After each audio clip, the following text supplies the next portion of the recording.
The role of non-state actors in NATO-Russia relations. Over the past few years, the relationship between NATO and Russia has become increasingly strained. Ongoing conflicts in Ukraine and Syria have contributed to heightened tensions between the two powers. However, while the official interactions between NATO and Russia have been prominent, the role of non-state actors in shaping their relationship has often gone overlooked. Non-state actors, such as non-governmental organizations, NGOs, and multinational corporations have become key players in shaping the relationship between NATO and Russia. These actors often have a significant impact on the geopolitical landscape of the region and can both influence and be influenced by the actions of NATO and Russia.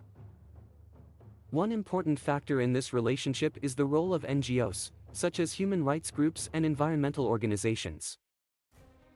These groups often advocate for policies that are at odds with the interests of the Russian government. For example, human rights groups have advocated for the release of political prisoners and the protection of marginalized groups in Russia. These efforts have often drawn criticism from the Russian government, which views them as Western attempts to weaken Russian sovereignty. This has created an environment of tension between Russia and Western NGOs that often have close ties to NATO member states. However, NGOs can also play a positive role in relations between NATO and Russia. They can act as a bridge between the two sides, helping to facilitate dialogue and cooperation on issues of mutual concern.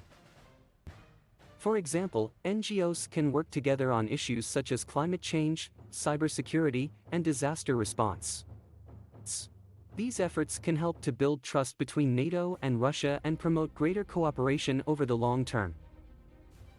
Another important player in the relationship between NATO and Russia is multinational corporations. These companies often have significant economic interests in both Russia and the West and can be influenced by the actions of both sides. For example, energy companies such as BP and ExxonMobil have invested heavily in Russia's oil and gas industry, making them important players in shaping energy policy both within Russia and within NATO member states. Multinational corporations can also play a positive role in relations between NATO and Russia. They can act as a driver for economic cooperation, helping to promote trade and investment between the two sides. For example, large-scale infrastructure projects, such as pipelines and transportation networks, can help to connect Russia to the West and promote greater economic exchange. These projects can help to build trust between NATO and Russia and promote greater cooperation over the long term. However, multinational corporations can also be a source of tension between NATO and Russia. Economic sanctions imposed by NATO member states on Russia's energy and financial sectors in response to Russian aggression in Ukraine have had a significant impact on Russia's economy and contributed to heightened tensions between the two sides. Additionally, energy companies that are heavily invested in both Russia and the West can become caught in the crossfire between the two sides, with each side attempting to use economic leverage to achieve their political goals. Overall, non-state actors can have a significant impact on the relationship between NATO and Russia.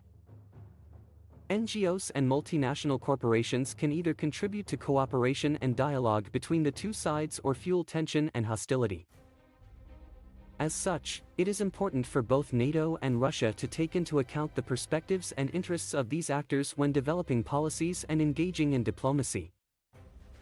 By building partnerships with NGOs and engaging in dialogue with multinational corporations, NATO and Russia can promote greater cooperation and build trust between the two sides.